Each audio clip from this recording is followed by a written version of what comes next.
والصلاة والسلام على رسوله الكريم اما بعد فاعوذ باللہ من الشیطان الرجیم بسم اللہ الرحمن الرحیم فقد قال اللہ تبارک وتعالی فی القرآن المجید والفرقان الحمید اللہ الذی خلقکم من ضعف ثم جعل من بعد ضعف قوة ثم جعل من بعد قوة ضعفا وشيبا كذلك يخلق ما يشاء وهو العليم القدير. الأخ صدق الله مولانا العظيم وبلغنا رسوله النبي الأمين الكريم ونحن على ذلك لمن الشاهدين والشاكرين والحمد لله رب العالمين. اللهم نور قلوبنا بالقرآن وزين أخلاقنا بالقرآن وأدخلنا الجنة بالقرآن ونجنا من النار بالقرآن. تمام تعریف و توصیف اس اللہ مجدہ الکریم کی ذات ببرکات کو جو خالق کائنات بھی ہے، مالک شہنشاہات بھی ہے. لاکھوں کروڑوں درود و سلام نازل ہوں اس نبی محتشم پر کہ جس کی وجہ سے اللہ تعالی نے ہم سبوں کا وجود فرمایا. حمد و صلوات کے بعد معزز محتشم سامعین اکرام، پردہ نشین خواتین امت، السلام علیکم ورحمۃ اللہ وبرکاتہ. آپ حضرات کا شکریہ ادا کرتا ہوں کہ اس ہفتہ واری درس قرآن میں آپ حضرات تشریف لا رہے ہیں. اللہ تعالیٰ آپ کے ایک ایک لمحے کے بیٹھنے کو اپنی بارگاہ میں قبول فرمائے. یقیناً یہ بڑی سعادت کی بات ہے ہمارے اور آپ کے لیے کہ جہاں لوگ، جس دور میں لوگ گانوں کے سننے کے پسندیدہ ہیں، جس دور میں لوگ منہیات شرعیہ کے سننے کے قائل ہو چکے ہیں، جس دور میں لوگ اپنی زبان سے گالیاں دینے اور اپنے کانوں سے گالیاں سننے کے عادی بن چکے ہیں، اس دور میں آپ اور ہم درس قرآن پڑھنے اور سننے کی توفیق پائے ہوئے ہیں. یہ کم بڑی سعادت کی بات نہیں ہے کہ اس دور میں ہم قرآن پاک کا درس سننے کے لیے بیٹھے. اللہ تعالیٰ اسی طرح ہمیں ہمیشہ اس درس قرآن سے وابستہ رہنے کی توفیق عطا فرمائے. اللہ تبارک و تعالیٰ اپنے قرآن پاک میں ارشاد فرماتا ہے، اللہ الذی خلقکم من ضعف، اللہ ہے جس نے تمہیں ابتدا میں کمزور بنایا. اللہ الذی خلقکم، اللہ ہی ہے کہ جس نے تمہیں پیدا کیا من ضعف، کمزوری کے ساتھ. کس طرح کمزور تھے تم؟ کہ جب تم ماں کے شکم میں تھے تو تمہاری ماں کوئی وزنی چیز بھی نہیں اٹھا سکتی. اگر وہ کوئی وزنی چیز اٹھا لے گی تو تم پر خطرہ. کوئی بھاری کام نہیں کر سکتی جب تک تم اس کے شکم میں رہو. اگر کوئی بھاری کام کر لے گی تو تمہاری جان پر خطرہ. تم اس قدر کمزور، اس قدر کمزور تھے تم. پھر جب تم اپنی ماں کے شکم سے باہر آئے تو تم اس قدر کمزور تھے کہ تمہارے پاس ہاتھ تو تھے لیکن ان سے تم کچھ اٹھا نہیں سکتے تھے. تم اس قدر کمزور تھے کہ پیر تو تھے لیکن تم چل نہیں سکتے تھے. تم اس قدر کمزور تھے کہ اللہ نے زبان تو دی تھی لیکن تم بول نہیں سکتے تھے. اللہ الذی خلقکم من ضعف، اللہ وہ ہے کہ جس نے تمہیں کمزوری کے ساتھ پیدا کیا. اور دوسرا معنی یہ ہو سکتا ہے کہ تمہیں بنایا تو ایسی چیز سے بنایا. صاحب جلالین فرماتے ہیں ماء مہین، ایک باریک سے، ایک کمزور سے پانی کے ذریعے سے تمہاری پیدائش کی. اللہ الذی خلقکم من ضعف، کمزوری کے ساتھ. لیکن پھر دیکھو رب کا انعام، ثم جعل من بعد ضعف قوة، پھر اللہ ہی ہے کہ جس نے تمہیں ناتوانی کے بعد، کمزوری کے بعد، اس اللہ نے تمہیں طاقت عطا فرمائی. وہ ہاتھ کے جت تھے تو لیکن کچھ اٹھا نہیں سکتے تھے، لیکن اللہ نے تمہیں جوانی دے کر ان بازوؤں کو کڑیل بنا دیا. اور وہ پیر کے جن کو ملا تو تھا لیکن چل نہیں سکتے تھے، اب اس پیروں سے تم دوڑ بھی سکتے ہو. تمہیں کمال کی صورت دی. حالانکہ حال تو یہ تھا کہ تم اپنے بول و براز کرنے پر بھی قادر نہیں تھے، اپنے پاخانہ و پیشاب کو صاف کرنے پر بھی قادر نہیں تھے. تمہاری ماں اگر تمہارے بول و براز کو صاف نہیں کرتی تو تم گندگی میں مر جاتے.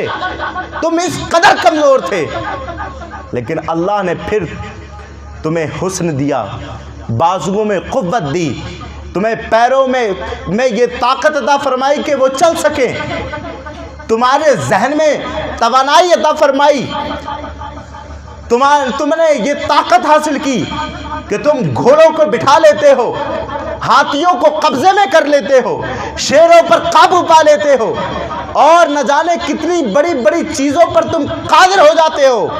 تو یہ نہ سوچو کہ جوانی کے بعد یہ قوت جو ملی ہے یہ تمہاری وجہ سے ہے، یہ اس رب کی وجہ سے ہے کہ جس نے تمہیں کمزوری کے ساتھ پیدا کیا پھر طاقت عطا فرمائی.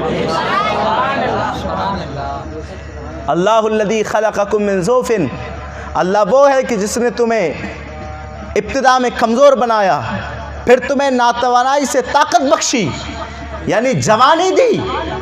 اور پھر یہ مت سمجھو کہ یہ جوانی تمہارے ساتھ باقی رہنے والی ہے، یہ جوانی تمہیں ہمیشہ ملے گی. اس جوانی کے زوم میں چاہو تو پھر تم اس زبانی کے روب میں کمزوروں پر ظلم ڈھاؤ. منمانی کرنے کے لیے جوانی نہیں ملی، وہی رب ہے. ثم جعل من بعد قوة ضعفا وشیبا، تمہیں طاقت و قوت و توانائی عطا کرنے کے بعد وہی رب ہے جو تمہیں کمزوری عطا کرے گا، تمہیں بڑھاپا عطا کرے گا. تم پھر اسی پوزیشن میں پہنچ جاؤ گے، وہی حال پھر سے آئے گا تمہارے پاس کہ بسا اوقات کبھی ایسا ہوگا کہ تمہارے پاخانہ پیشاب تم اپنے آپ نہیں کر سکتے، اپنے بستر سے خود نہیں اٹھ سکتے.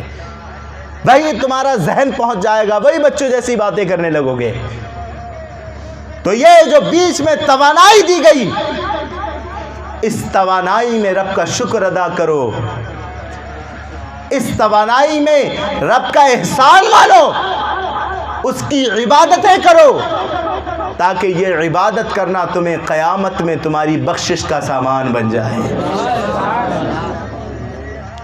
اور فرمایا اللہ تعالیٰ نے یخلق ما یشاء، وہ جیسے چاہتا ہے پیدا کرتا ہے، وہ جیسے چاہے تخلیق فرماتا ہے. اس کی مشیت سے کوئی بعید نہیں، وہ جس طرح چاہے تخلیق فرماتا ہے. کسی کو پیدا ہوتے ہی بلوا دیتا ہے. حضرت مریم سلام اللہ علیہا اپنی گود میں حضرت عیسیٰ علیہ السلام کو لے کر کے آئیں، پہلا دن تھا. اصول یہ، قاعدہ یہ، ضابطہ یہ، قانون یہ کہ بچہ پیدا ہوا بول نہیں سکتا، لیکن اللہ یخلق ما یشاء، اللہ جیسے چاہے جس کی تخلیق فرمائے۔ پہلے ہی دن حضرت عیسیٰ نے فرمایا انا عبد اللہ آتانی الکتاب وجعلنی نبیا، میں اللہ کا نبی ہوں اور مجھے اللہ تعالیٰ نے کتاب بھی عطا فرمائی ہے، مجھے نبی بھی بنا کے بھیجا ہے۔ تمہاری فطرت کا قاعدہ توڑ دیا کہ نہیں؟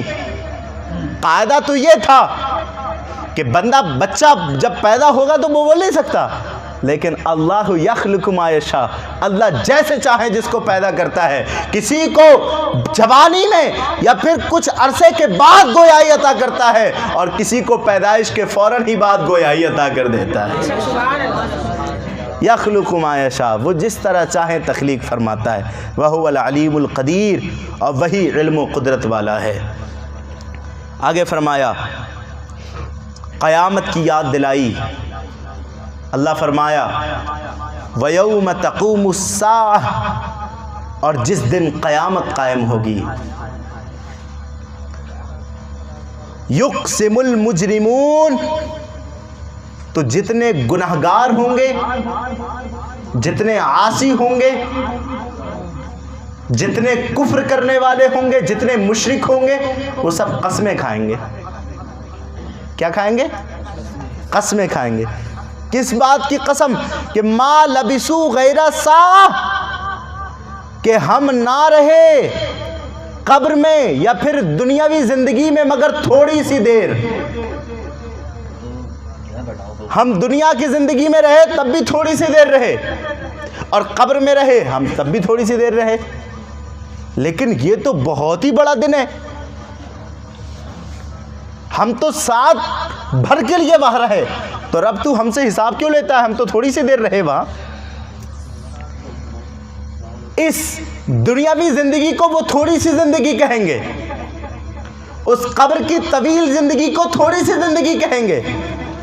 تو پھر اللہ فرماتا ہے یہ اسی طرح انکار کر رہے ہیں، کذالک کانوا یؤفکون، یہ ایسے ہی اوندے ہو جاتے ہیں جیسے آج قیامت کے دن اتنی لمبی دنیا کی زندگی اور قبر کی زندگی کا انکار کر رہے ہیں اور کہہ رہے ہیں ہم تو وہاں تھوڑی سی دیر رہے تھے۔ اسی طریقے سے انہوں نے دنیا میں رہ کر کے ہماری ذات میں شریک ٹھہرایا تھا، اسی طریقے سے انہوں نے دنیا میں کہا تھا کہ رب کے ساتھ اور بھی شریک ہے۔ یہ ایسے جھوٹ بولتے ہیں، لیکن اس دن کسی کا جھوٹ بولنا کام نہیں آئے گا۔ وقال الذین اوتوا العلم، اور وہ کہ جن کو اللہ نے علم دیا، والایمان، اور وہ کہ جنہیں ایمان ملا، لقد لبستم فی کتاب اللہ، تو بے شک وہ گواہی دیں گے کہ تم رہے اتنی مقدار کی جتنی مقدار اللہ نے لوح محفوظ پر لکھ دی تھی۔ تم کہہ رہے ہو ہم تھوڑی دیر رہے، تمہیں اللہ نے 80 سال عمر دی، 60 سال عمر دی، جتنا لوح محفوظ میں تمہاری قضا لکھی ہوئی تھی اتنے تم رہے، پھر قبر میں جب تک رب نے چاہا تب تک تم رہے۔ ایسا نہیں کہ تم تھوڑی سی دیر رہے، یہاں جھوٹ تمہارا کام نہیں آئے گا۔ جتنا اللہ نے لکھا تھا تم رہے، ایک ساتھ نہ کم رہے نہ ایک ساتھ زیادہ رہے۔ وہاں گواہی جب ہوگی تو پھر فرماتے ہیں فہذا یوم البعث ولکنکم کنتم لا تعلمون، تو یہ وہ دن ہے اٹھنے کا کہ جس کا تم انکار کرتے تھے۔ تم کہتے تھے قیامت وامت نہیں آنے والی، دیکھو یہ دن ہے کہ جس کا تم انکار کرتے تھے۔ ولکنکم کنتم تعلمون، لیکن تم نہ جانتے تھے، تم انکار کرتے تھے، دیکھو یہ وہ دن آ گیا کہ جس کا تم نے انکار کیا تھا۔ فرمایا اللہ رب العزت نے فَيَوْمَئِذٍ لَا يَنْفَعُ الَّذِينَ ظَلَمُوا مَعْذِرَتُهُمْ، وہ قیامت کا دن ایسا دن ہوگا کہ جس دن کسی کی معذرت قبول نہیں کی جائے گی۔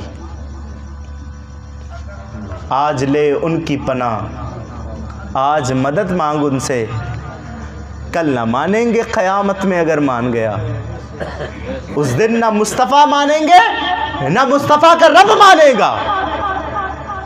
ابھی وقت ہے، ابھی وہ ایک شخص تھا نا ایک اللہ والا، پھٹے پرانے کپڑے، لباس پھٹا ہوا، داڑھی الجھی ہوئی، سر کے بال بکھرے ہوئے، اور بازار میں کھڑے ہو کے کہہ رہا تھا لوگو رب سے صلح کر لو، آ جاؤ رب کی جانب، میں تمہاری اور رب کی صلح کرا دوں گا۔ کوئی دیکھتا تو کہتا یہ تو پاگل ہے، کوئی کہتا تو دیوانہ کہتا، کوئی ٹھوکریں مار کے جاتا، اور یہ رو رو کر چلتا جاتا کہ لوگوں آؤ رب سے صلح کر لو، میں رب سے صلح کرا دوں گا تمہاری۔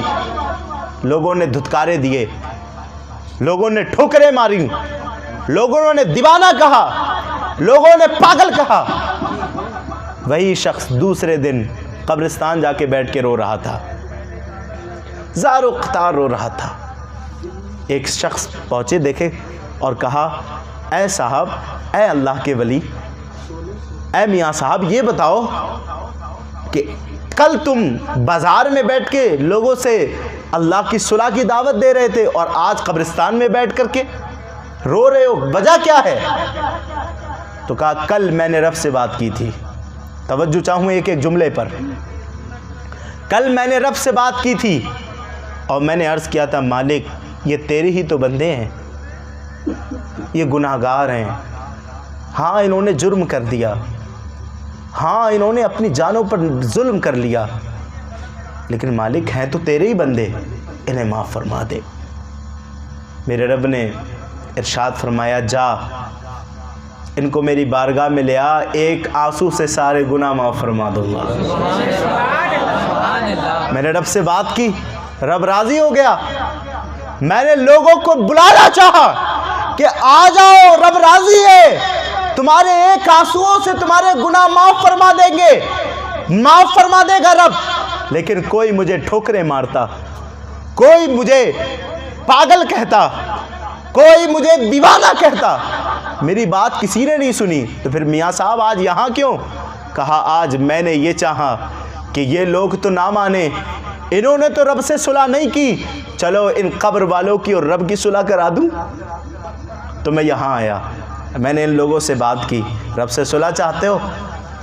ان لوگوں نے عرض کیا حضور رب سے صلح کرا دیں، یہاں قبر میں سانپ بچھو ہمیں عذاب دے رہے ہیں، یہاں قبر میں آگ بھڑک رہی ہے، یہاں ہمیں فرشتے گرجوں سے مار رہے ہیں، یہاں ہم بڑی تکلیف میں ہیں، ہماری رب سے صلح کراؤ۔ میں نے جب ان سے بات کی یہ راضی ہو گئے صلح کرنے کے لیے۔ میں نے رب سے بات کی، میں نے عرض کیا مالک یہ بندے تیرے ہیں، تجھ سے صلح کرنا چاہتے ہیں۔ تو کہا پھر رو کیوں رہے ہو؟ کہ رو اس لیے رہا ہوں کہ کل رب راضی تھا، یہ راضی نہیں تھے، آج یہ راضی ہیں لیکن رب راضی نہیں ہے، آج یہ راضی ہیں لیکن رب راضی نہیں ہے۔ اب رب نہیں سن رہا، اب تو ان کا حساب ہونا ہے۔ صاحبو ابھی توبہ کا دروازہ بند نہیں ہوا ہے، ابھی توبہ کا دروازہ بند، ابھی سورج مغرب سے نہیں نکلا، ابھی توبہ کریں۔ اور حضور صلی اللہ علیہ وسلم فرماتے ہیں توبہ کرنے والا شخص اللہ کو بہت محبوب ہے، بہت محبوب ہے، اتنا محبوب ہے نا حضور فرماتے ہیں کہ التائب من ذنب کمن لا ذنب لہ، جب گناہ سے بندہ توبہ کر لیتا ہے تو اللہ اس کے سارے گناہ مٹا دیتا ہے، ایسا کر دیتا ہے گویا اس نے گناہ کیا ہی نہیں ہے، ایسا کر دیتا ہے، گناہ کیا ہی نہیں ہے، سارے گناہ مٹا دیتا ہے۔ اور میں درس قرآن بھی بیان کر چکا ہوں اس کے تعلق سے کہ جب بندہ گناہ سے توبہ کر لیتا ہے تو جب گناہ کرتا ہے بندہ تب جن اعضاء سے گناہ کیا وہ اعضاء بھی گواہ بن جاتے ہیں، جس جگہ گناہ کیا وہ جگہ بھی گواہ بن جاتی ہے، جس آسمان کے ٹکڑے کے نیچے گناہ کیا وہ آسمان کا ٹکڑا بھی گواہ بن جاتا ہے۔ یہ جو کاندھوں پر بیٹھے ہوئے کرامن کاتبین یہ بھی گواہ بن جاتے ہیں، اور ان کے ہاتھوں میں جو رجسٹر ہے اس کا لکھا ہوا بھی گواہ بن جاتا ہے۔ لیکن سنو، جب رب توبہ کرو رب سے، اور جب رب توبہ معاف فرما دے تو ان سارے گواہوں کو رب مٹا دیا کرتا ہے، اور ایسے کر دیتا ہے گویا تم نے گناہ کیا ہی نہیں ہے۔ جیسے ماں کے پیٹ سے بچہ جنم لے تو بغیر گناہ کے ہوتا ہے، اسی طرح بندہ جب رب کی بارگاہ میں خالص توبہ کر لے، خالص کا مطلب یہ کہ توبہ کرنے کے بعد پھر گناہ کی طرف نہ پلٹے، اللہ تعالیٰ اسے اپنا قریبی بھی بناتا ہے، اس کے سارے گناہ دھو بھی دیتا ہے۔ یہ فرمایا رب نے فَيَوْمَئِذٍ لَا يَنْفَعُ الَّذِينَ ظَلَمُوا، وہ دن جسے قیامت کہتے نا، قیامت، ہاں وہی دن کہ جو 50,000 سال کا ہوگا، وہی دن کہ جس دن پسینے کا عالم یہ ہوگا کہ کوئی گھٹنوں تک، کوئی کمر تک، کوئی گھوتے لگا رہا ہوگا پسینے میں، اور روایتوں میں آتا ہے کہ پسینے میں بدبو اتنی ہوگی نا کہ اگر اس بدبو کا کچھ حصہ دنیا میں بھیج لیا جائے تو سارے دنیا والے اس بدبو کو سونگھ کر بے ہوش ہو جائیں، اتنی شدت کی بدبو، اور لوگ گوتے لگا رہے ہوں گے اس میں۔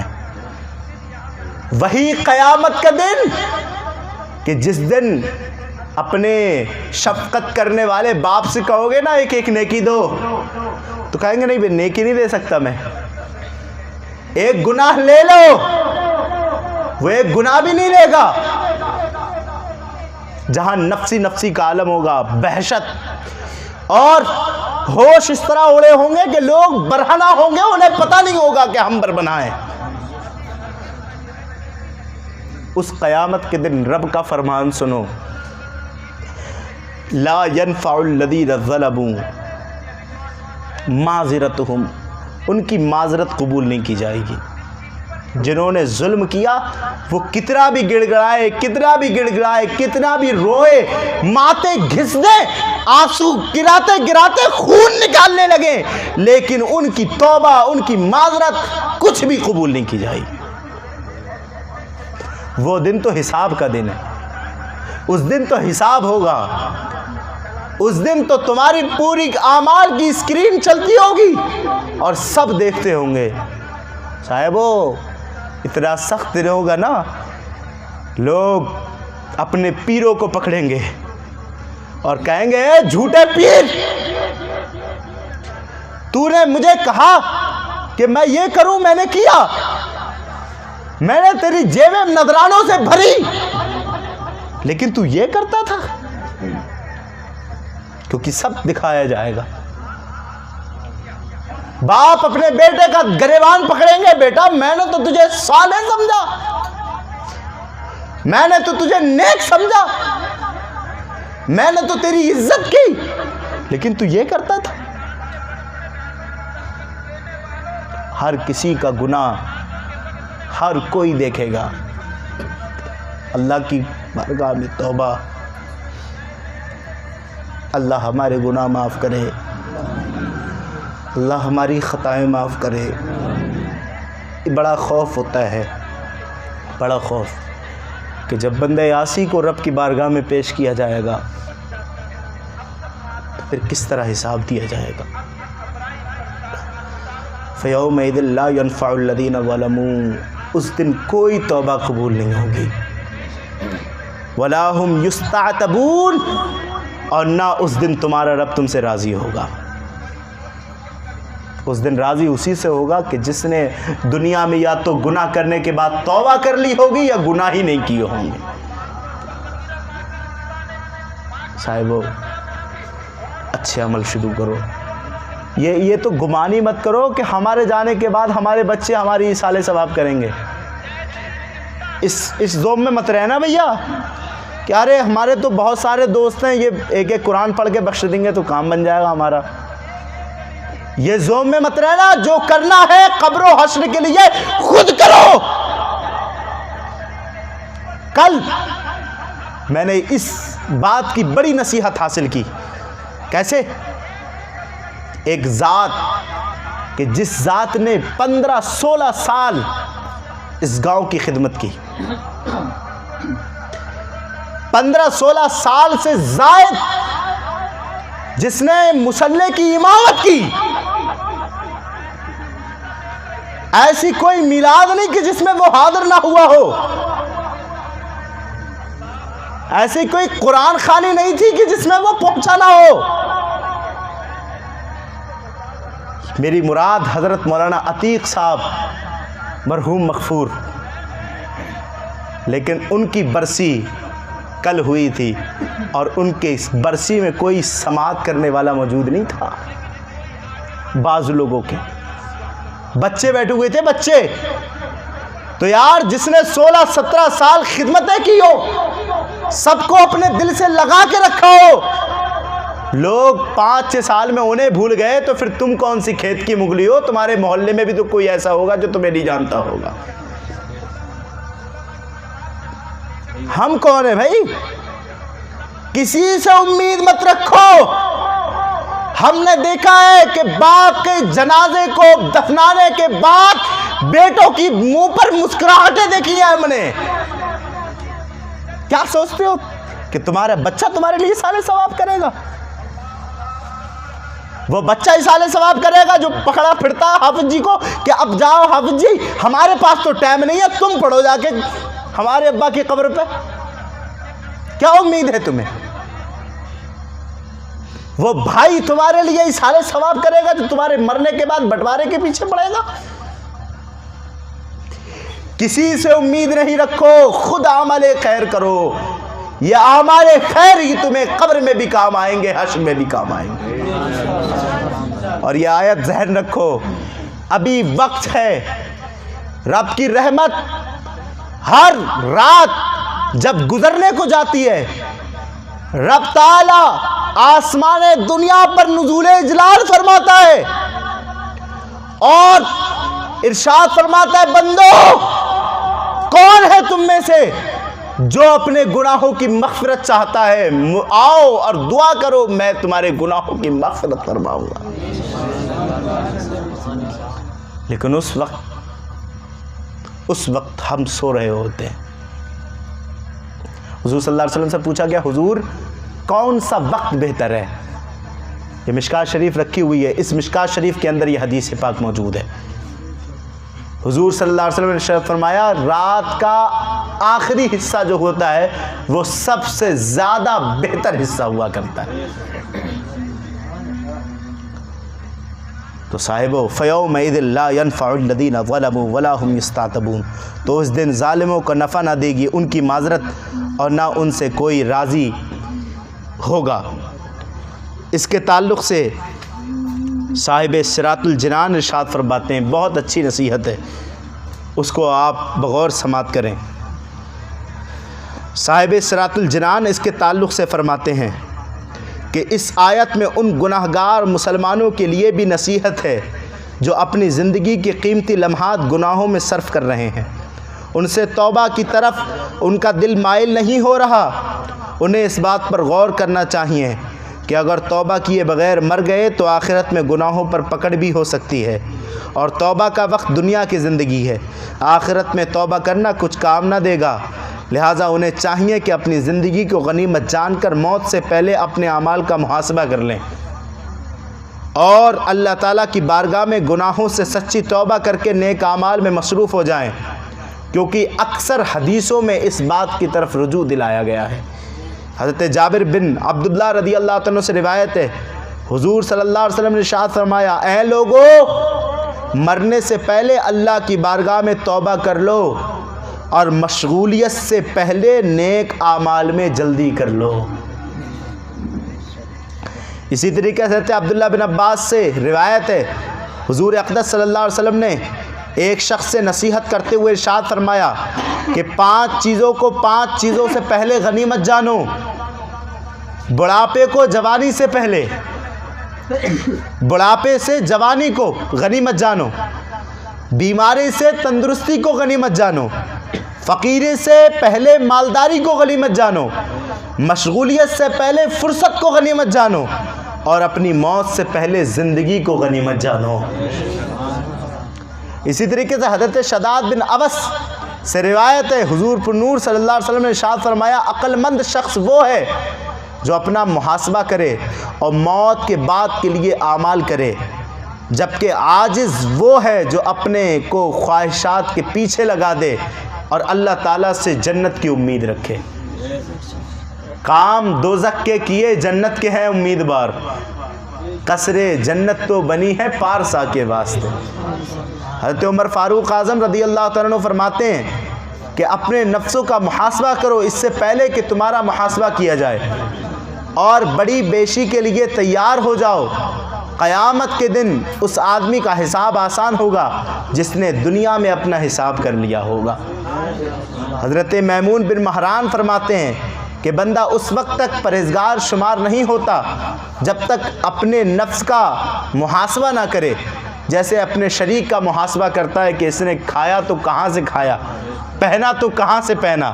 جیسے اپنے پڑوسیوں کا انسان محاسبہ کرتا ہے کہ اتنی بڑی بلڈنگ بنا دی تو پیسہ آیا کہاں سے۔ جیسے لوگوں کا محاسبہ کرتے ہو ایسے اپنے خود کا محاسبہ بھی کرو، اس دن کے آنے سے پہلے کہ جس دن کوئی توبہ قبول نہیں ہوگی، جس دن کوئی معذرت نہیں ہوگی۔ اللہ تعالی ہم سبوں کو عمل خیر کی توفیق عطا فرمائے، ہم سبوں پر اللہ تعالی اپنا فضل فرمائے، ہم سبوں کو توبہ کرنے کی توفیق نصیب فرمائے۔ اور انتہائی خوشی اور شادمانی کے ساتھ میں یہ خبر دینا چاہتا ہوں کہ انشاءاللہ اگلے درس قرآن میں سورہ روم